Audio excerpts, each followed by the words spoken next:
Hello again everyone, and welcome to the InDesigner, the videocast that provides information, instruction, and insight for designers using and learning Adobe InDesign. I'm your host Michael Murphy, graphic designer and Adobe certified expert in InDesign CS2, and this is episode 31, Whitespace. Before I get started, I just want to mention that in just a couple of weeks, I will have been doing this podcast for an entire year. Episode 32, which will post on November 18th, will mark the podcast's one-year anniversary. To mark this milestone and thank my audience for its continued support, I'm going to let one lucky audience member decide what the very first show of my second year is going to be about. It's going to be a contest, and here's how it's going to work. 1, I'm going to ask a trivia question related to something I said in a previous podcast, and you will have to answer it. It's not an InDesign question, it's a question about myself that you would have to listen to the show to know. 2, once you think you have the answer, you can suggest a topic for the anniversary episode. It has to be a legitimate topic. You can't ask me how to use InDesign to travel back in time or something like that. It has to be about InDesign, and it has to be just one subject, not a whole laundry list. 3, send your answer and your suggestion for the show in a single email message to contest@theindesigner.com. You have until November 15th to send in your show ideas and the answer to this question. What are the 8 things I always carry around with me? This question can be answered by watching one of my past video episodes only, so that should narrow it down for you. You don't have to listen to the audio shows. And the question itself might even give you a hint as to what episode it could be. I'll even go so far as to say that you probably don't need to watch the whole episode to find the answer. The winner will be announced in the next episode on the podcast's one-year anniversary, and the show after that will be dedicated to the topic that winner picked. Oh, and the winner will also get this fabulous InDesigner t-shirt, which will make you the envy of your designer friends and a walking advertisement for the podcast. So you can't get better than that. Okay, enough about me, let's get on with the episode. This time around we're going to talk about whitespace. This isn't the whitespace you learned about in design school. No, what I'm talking about is actually white spaces, plural. Specifically, the 8 different types of whitespace characters available in InDesign. Yes, you heard me right, 8 different kinds, and that doesn't include the space you generate when you hit the spacebar on your keyboard. This may seem like overkill, but these different types of spaces can come in very handy. Where do you find these white spaces, and how do you use them?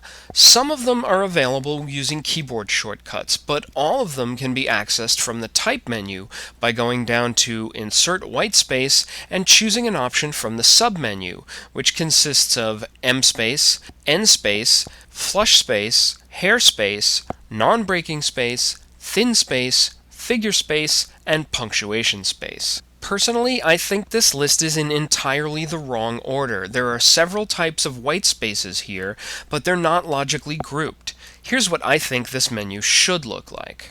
M space, N space, thin space, and hair space are all spaces of a specific width, relative to the point size of the type, so they should be listed one after another and in descending order, M space being the widest, and hair space being the most narrow. Figure space and punctuation space are kind of like the first 4, but more specific to certain attributes of the font. And flush space and non-breaking space are special types of spaces that really don't have anything to do with the specific width of the font.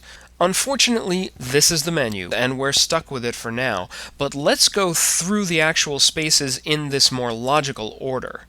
Let's take a look at what I think is the most logical grouping of spaces: M spaces, N spaces, thin spaces, and hair spaces. Here are 4 lines of identical type, all with standard spaces between the words, created just by using the spacebar. In each, I'm going to enter a different white space, starting with the first line, where I'll insert an M space, which is an obvious difference. In the second line, I'll insert an N space. Then in the third line, I'll put in a thin space, which is even narrower, and in the last line, I'll put in a hair space, which is the most narrow of the 4. Now that they're in place, let's compare. My type in this example is 48-point Adobe Caslon Pro, which means that the M space in the first line is 48 points wide, because an M space is equal to the width of the point size of the type into which it's inserted. All of the other spaces are directly related to that measurement. An n space is half the width of an m space, which is 24 points in this example. A thin space is 1/8 the width of an m space, meaning 6 points here. And a hair space is a mere 1/24th of an m space, which is 2 points in this case. What's good about these white spaces is that they remain consistent even when you're using justified text. You can't depend on a regular space you type with the spacebar to remain consistent, because in order to flush the column on both sides, both word and letter spacing are adjusted throughout the paragraph. But even in justified text, an n space will always be the width of an n space, as will an m space, a thin space, or a hair space. In this sidebar example, each short news item is separated by a round bullet with an n space on either side to separate it from the text around it. I've put in these small rectangles to highlight one of the n spaces, as well as a regular space between two words. If I were to go in and track this text to something like -50, let's see what that does to these two spaces. Notice that the n space has maintained the same width, but the space between is and scheduled is now tighter. Just like the width of a text character doesn't change, the width of an n space is maintained, while regular spaces are subject to change based on many different factors. Let's move on and take a look at the punctuation space. The Adobe InDesign CS2 user guide says that a punctuation space is the same width as an exclamation point, period, or colon in the current typeface. Let's see if that's true. In this example, I've set the same line of type with punctuation 2 times each in 2 different typefaces. Starting with the first one, I'm going to replace the actual punctuation with punctuation spaces after the first help, and then again after the second help.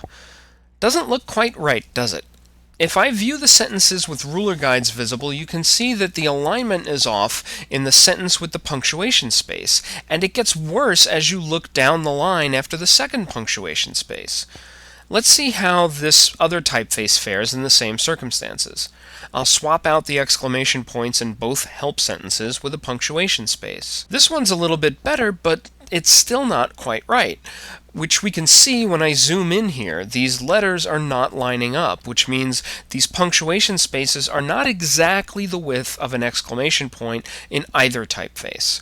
Okay then, what about a period? Let's try that.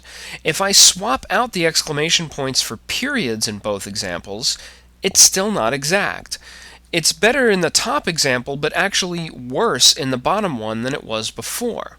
I wonder if the kerning scheme has anything to do with it. Let's change the kerning on all of this text from the default, which is metrics, to optical and see what we get.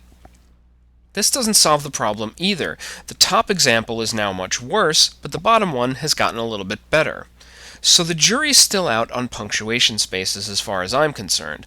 If pretty close is good enough for your project, by all means use them, but if you need something to be exact, this is probably not the solution you want. However, one example of where I have used punctuation spaces effectively that didn't depend on an exact match was in this drop cap numbered list, where I wanted just enough space to push the big numbers away from the text that followed them. An n space would have been too much, and a thin space would have been too little, so a punctuation space was just right. It gave me the distance of a period without actually having the period in that space. Figure spaces, on the other hand, seem to be exactly what they claim to be. A white space character that is the same width as a number in the current typeface. Using the very same 2 typefaces that failed the punctuation space test I just did, I'm going to quickly swap out some of these actual numbers and replace them with figure spaces. And in every instance, they continue to line up perfectly.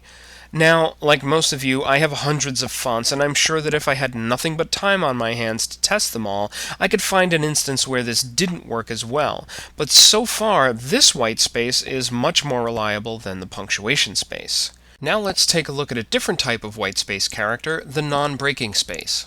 This can be great for proper names, company names, product names, or anything else you want to remain intact and not break at the end of a line. In each of these names, I've replaced every space with a non-breaking space by choosing Type, Insert White Space, Non-Breaking Space, or Option-Command-X. Let's see how these non-breaking spaces work in an actual paragraph. I've highlighted the non-breaking names in red so we can easily keep track of them. If I resize this frame and reflow the text, the names never break, no matter how far I go. The danger is, I can go too far. If I make this frame too narrow to fit the non-breaking words on one line, everything from those words on will end up as overset text. Now, the Adobe InDesign CS2 user guide says that if that happens, the type will be compressed to fit on a single line, but that's obviously not what's happening here, so take that statement with a grain of salt. Another good use for non-breaking spaces is when you're creating an index using InDesign's book features and are taking advantage of InDesign's ability to index proper names by automatically using the last word in the reference to create a last name first name index item. If you want to index Francis L. Murphy III, my dad's name by the way, by Murphy instead of by the Roman numeral 3, place a non-breaking space between Murphy and the Roman numeral. The indexing function will treat Murphy III as a single word, giving you an index entry of Murphy III, Francis L. And finally, there's the flush space, which David Blattner and Anne-Marie Concepcion talked about as the obscure feature of the week in episode 28 of the InDesign Secrets podcast. A flush space adds a variable amount of space to a fully justified line or paragraph. That's this little icon up here in the control palette. It does not work with left justified or right justified text. The most common use for a flush space would be to add a variable amount of space between the last word of a paragraph and a story stop character like this square bullet. The flush space expands to absorb all available extra space on the last line. Here are two identical paragraphs that are fully justified, and in each there's only a normal space between the last word and the story stop. But watch what a dramatic difference inserting a flush space makes in the way the entire paragraph is formatted by the Adobe Paragraph Composer. Spacing throughout the paragraph is improved substantially because of the flexibility afforded with the flush space. If you're wondering what a flush space does in non-justified text, it does nothing. It simply appears as a normal word space. Another example of where a flush space would come in handy would be something like this list of cities that you might find at the bottom of a letterhead or brochure showing the different cities a company operates out of. The city names are all evenly spaced across the width of the line, and just to prove this isn't a trick, I will show you that there are no tabs set in here at all. All of the spacing is achieved with flush spaces. Notice that in the case of the two named cities, like Sao Paulo, the space between the individual words is not distributed, because it uses a normal word space, but it's surrounded by flush spaces on both the right and left-hand sides. And it gets better. Since flush spaces automatically adjust, I can make this text frame narrower and narrower, and it still keeps even spacing between city names across the new width. And of course, it works if I make the frame wider as well. Even adjusting the type size maintains consistent spacing, whether I make it larger or smaller. No tabs to set, no tables to create, nothing. It's all automatic. I don't know about you, but I think that's pretty cool. That does it for this episode. Now go out and find a use for all those different white spaces. I'll be back on November 18th with the anniversary episode, but in the meantime, don't forget to enter the contest to decide what the next episode after that is going to be about. Go back to my previous video casts and find the answer to the question, what 8 things do I always carry around with me? Suggest a topic for the show and email both the answer and the suggestion to contest@theindesigner.com by November 15th, 2006. I'll announce the winner in the next episode. Another quick reminder, I'll also be at the InDesign Conference Masterclass November 6th through 8th in Seattle, Washington. For more info on that, go to www.idconference.com. I hope to meet a lot of videocast subscribers while I'm there and learn a lot. Finally, and as always, please post your comments on the blog at InDesignSecrets.com/theindesigner. And check out the rest of InDesignSecrets.com as well. It's the independent resource for all things InDesign. You can also send email to info@theindesigner.com or look for me on AIM or iChat as The InDesigner. Until next time, this is Michael Murphy for the InDesigner Videocast and InDesignSecrets.com. Thanks for watching.